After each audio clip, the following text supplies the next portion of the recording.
Howdy guys, it's Joe here, and it seems like the tank meta has come and gone in its slow strides that lasted far too long in my own opinion, but today I want to talk to you guys about what may have actually come instead of the tank meta, and what heroes might be replacing those heroes. Now this is all just considering that the tanks have been nerfed, and that they're probably going to be getting played quite a bit less, and that we'll have more of a chance to see a bit more diversity.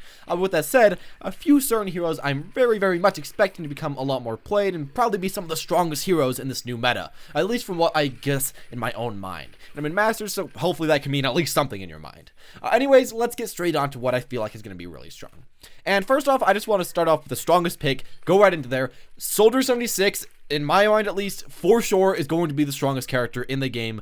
For sure, like 100%, once this new patch hits. When you play in the PTR, he is so good, because the fact that D.Va was his main counter. D.Va could run up in his face, D.Va could easily right-click his ult, D.Va can still do some of the stuff against him, but now D.Va can't 1v1 Soldier. That was really what kind of wrecked him. D.Va could just fly up near him and then 1v1 him at close range, but now Soldier can easily 1v1 D.Va, and at medium range, Soldier just beats everyone else, and at far range, Soldier really does well. Close range, he does pretty well as well.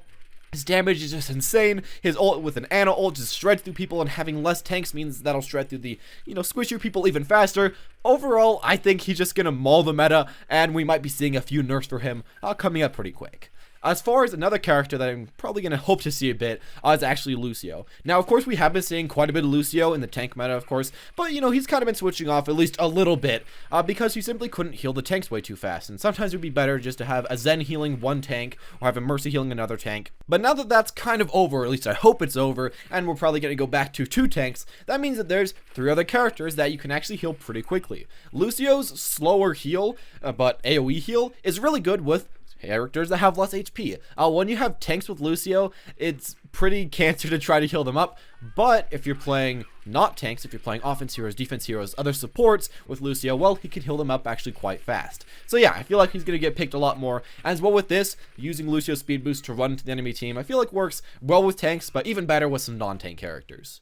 As far as another character that you probably don't want to hear, I'm going to say Ana is going to continue to be one of the best picks in the new meta. And not because she's going to be healing the tanks like she was in the last meta. I feel like she's going to be good because, first off, her shift can counter all the flankers that are trying to get the supports. That's really nice. As well with this, her ultimate can make so that any of the offense heroes can go in and deal a ton of damage. She can also heal at the furthest range in the game. Also, she can do a lot of damage, 3-shot any of the squishes that are coming into the meta. If anyone tries to dive on her, she can just E on the ground and then shoot them and melee them, and then they can kill them. And yeah, really her kit's just kind of overloaded in general. And I don't really think that there's much metas right now, or much metas that I can even think of, where she wouldn't be very good. I honestly think we're going to still see a lot of her. Maybe it will go down, and one thing that I'm really excited about is the fact that with Ana, you're probably going to have to be a lot more skilled now. Now you have to aim, you have to shoot the enemies, and you don't get that giant hitbox when shooting your friends versus the enemies. So it'll be a little bit harder to play her, harder to pull her off, but she's still going to be very strong. But what's nice about that is that all these players that are just picking her up and spamming at tanks, well, they can't really do that anymore because Ana really can't work with the tanks anymore as well. Of course, she still does work pretty great, but not quite as well. As far as another person, though, I also want to say that I'm thinking that Zaria is probably going to actually come up pretty well in this meta. Mainly for the fact that, again, we're going to have a lot of offense heroes. Probably a ton of Tracer, probably a lot of Genji, and probably a lot of Reaper. So, who can beat that now? Well, we got Zaria. And as well with this, I guess we do kind of had Roadhog. I think these guys were both be working really well with Reinhardt. You're going to pick a Reinhardt, as always, within every single meta, and then you're going to be playing Zaria if the enemy team has a little bit too much CC against you, or if you just want to protect your own damage dealers, or you're going to pick Roadhog if you want to be able to pick people and kill them in one shot, which you couldn't really do against tanks. So I feel like both of those guys are going to work very well. Of course, Zaria in particular, with her update that she got a while back, but the buff that now she can track people and do more damage that way, I honestly think she's going to be a lot better versus offense heroes than she ever was, and tonight might be the time to shine. Finally, sorry again for bringing this up. I'm sure you guys are sick of this. I think that Tracer / Sim / Torb, when you put them all together, is going to be a really broken combo. And of course, you can switch Tracer for Genji, or why not both? For the fact that, tanks could kind of chip damage away. They could kind of kill Tracer that way. And they could also kill, these other characters that way.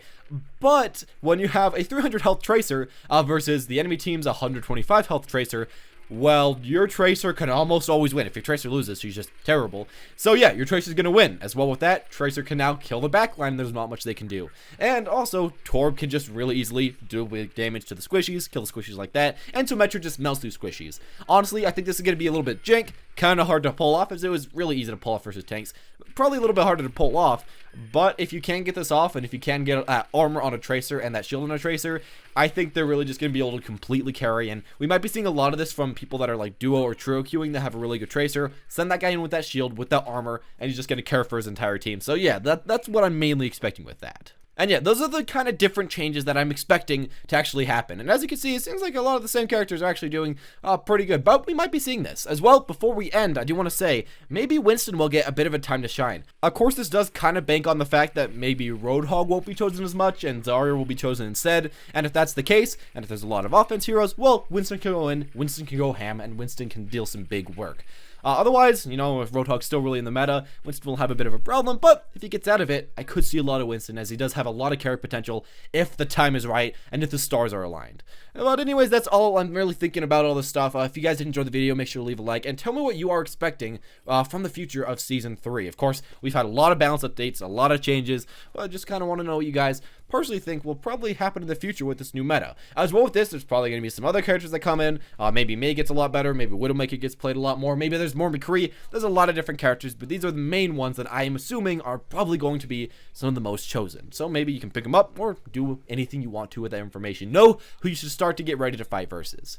Anyways, with all that said, thank you guys for watching, and as always, have a wonderful day.